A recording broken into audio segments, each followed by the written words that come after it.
Yeah, I honestly didn't know how to start this testimony, and where to start from, and Holy Spirit just led me to change the topic like a few hours ago, so okay, here I come. Okay, so I'm going to talk about my sunjang, Alyssa, Big, a lot tonight.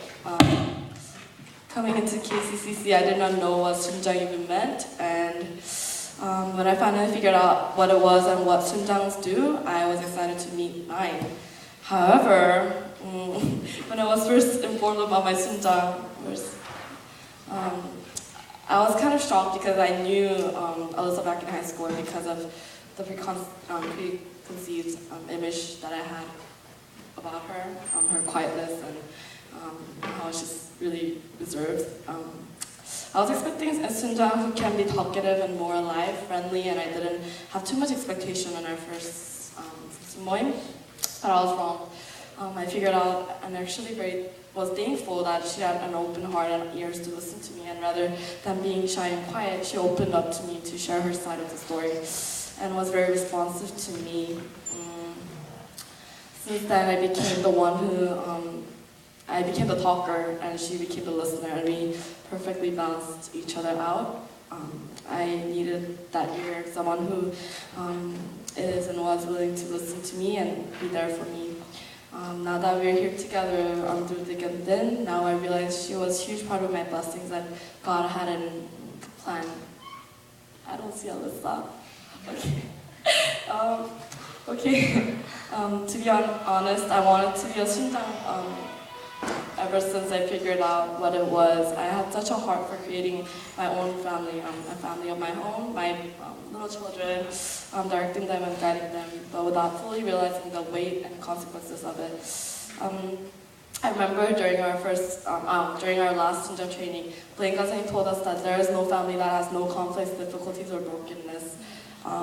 Everyone is broken in some way and everyone goes through difficulties.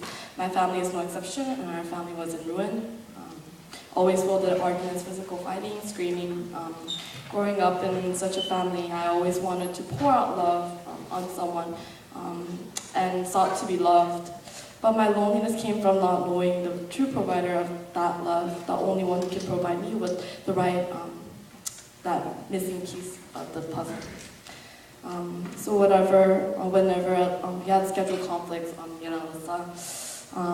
and couldn't do our sumoings, I always complained why, but always at the end, I ended up trying to understand her and myself as well, because we're both busy.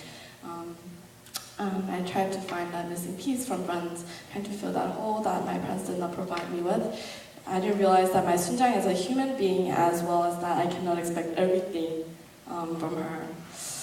Compared to her schedule, my schedule was pretty empty without knowing how she was spending her time running around studying, struggling with God. All I did was complain. However, by God's grace, I was able to see and learn that I was missing the target, and realized that Alyssa was actually part of His grace upon me, making me more concentrated on God.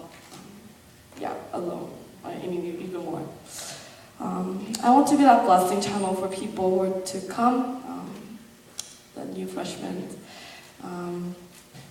Like He called Peter, asking, "If you love me, and then tend and feed my sheep." I want to obey and say yes to His calling for me to be sunjang, so that I can be that vessel, an instrument for God.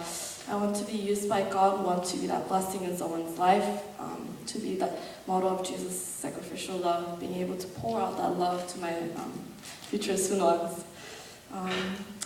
I can't believe that this year has already come to an end. It still seems like I just moved in not too long ago. I think I saw a post on Facebook about our class. How can you not love them when God's fingerprints are all over them? I believe so too. We went through a lot. We did. But we're still here, standing still by God's grace, just waiting to take further steps to be men and women of God. I'm so excited to see and can't wait what God has in store for me and my classmates. And I love you, Alyssa. Thank you.